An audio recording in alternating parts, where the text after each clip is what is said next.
हाय, मैं किरण। आज शिवरात्रि है। शिव और पार्वती के ब्याह का दिन। मंदिर सज गए, बम बम बोले, हर हर महादेव की गूंज चारों तरफ सुनाई दे रही है। बहुत से लोग ऐसे होंगे आप में से जिन्होंने आज व्रत भी रखा होगा। इस वीडियो में आज हम शिव और पार्वती की ही चर्चा करेंगे, जिसका नाम है महाशिवरात्रि, यानी शिव और शक्ति। नमस्कार। ओम त्र्यंबकम यजामहे सुगंधिम पुष्टिवर्धनम उर्वारुकमिव बंधनान मृत्युमोक्षी मामृतात्। शिव यानी देवों के देव महादेव अनादि और अनंत हैं। महेश्वर, शंभु, शंकर, नीलकंठ, गंगाधर, महाकाल, जटाधर, सदाशिव, प्रजापति, मृत्युंजय, पशुपति, हरि, हर यानी पापों को हरने वाले। अनेक नामों से हमारे हृदय में बसते हैं ये शिव। सबसे प्यारा नाम तो भोले बाबा, जो बड़ी ही आसानी से प्रसन्न हो जाते हैं। यहाँ तक कहा जाता है कि शिवलिंग पर एक लोटा पानी डालने से ही शिव अपने बन जाते हैं। हमारे वेदों में भी लिखा है कि आज के दिन शिव और माता पार्वती का विवाह हुआ था। इनके विवाह की कहानी जो मैंने पढ़ी वह सुनी है, बड़ी ही रोचक है। शरीर पर भस्म लगा शिवजी पहुंच गए माता पार्वती के द्वार। दूल्हे को देख सभी हैरान परेशान कि कहीं दूल्हा ऐसा भी होता है। उन्हें क्या पता था कि साक्षात शिव के दर्शन कर रहे हैं वो। जब शिवजी फेरों के लिए बैठे तो पंडित जी ने उनका गोत्र पूछा। अब शिवजी लगे इधर उधर देखने। सृष्टि के जन्म, पालन और संहार में लगे रहने वाले शिव ने तो कभी गोत्र की तरफ ध्यान ही नहीं दिया। विष्णु जी, ब्रह्मा जी ने बताया कि इनका गोत्र तो त्रिलोक है, तीनों लोकों के स्वामी त्रिलोकी। माता पार्वती के साथ पति और पत्नी के धर्मों के वचन लेते हुए शिव पार्वती एक हो गए। ऐसी कई कथाएं प्रचलित हैं जिन्हें हम बड़े चाव से सुनते और कहते हैं। विवाह में पत्नी का भी उतना ही महत्व है जितना कि पति का। आइए तो अब माता पार्वती की भी बात करते हैं।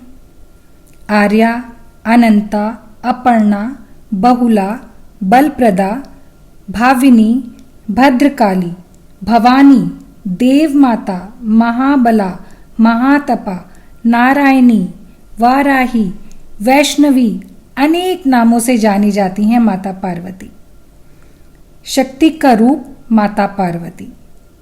अपनी कठोर तपस्या तथा पूजा के बल पर ही माता पार्वती ने पति के रूप में शिव का वरण किया।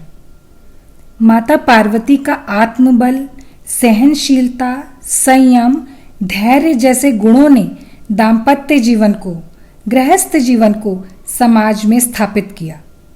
आपसी प्यार तथा विश्वास ही एक सुंदर तथा मजबूत रिश्ते को जन्म देता है।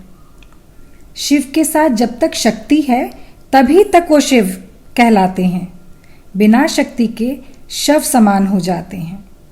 शिव का अर्धनारीश्वर रूप इसी बात का प्रतीक है।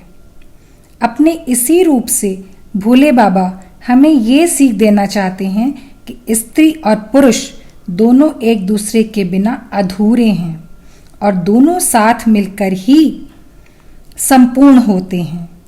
किसी की भी महत्ता कम नहीं है, अपितु दोनों एक दूसरे के पूरक हैं।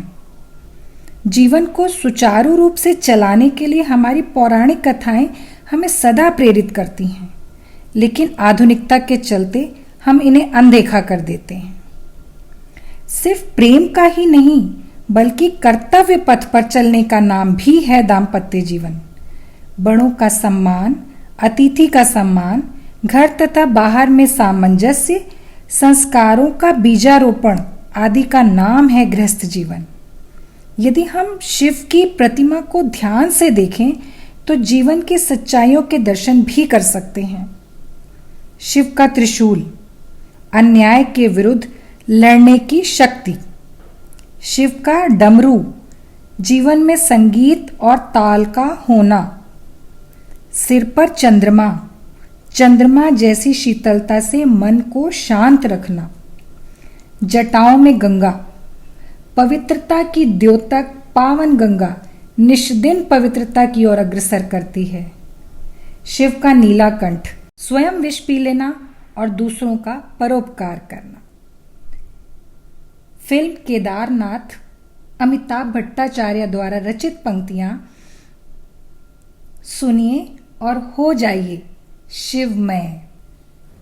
मेरा कर्म तू ही जाने, क्या बुरा है क्या भला, तेरे रास्ते पे मैं तो आंख मूंद के चला, तेरे नाम की जोत ने सारा हर लिया तमस मेरा। अंधकार को मिटाने वाले नमामि शंकर, नमामि शंकर। अपनी अपनी आस्था, अपनी अपनी श्रद्धा। कोई मंदिर जाकर खुश है तो कोई घर में ही रहकर पूजा करना पसंद करता है।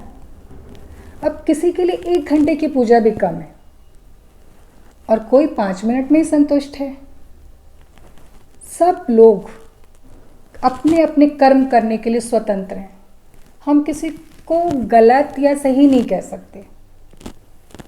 आप इसी पर विचार करिए और अगर आपको मेरा ये वीडियो पसंद आया हो तो प्लीज़ इसे लाइक करिए, शेयर करिए और सब्सक्राइब करिए।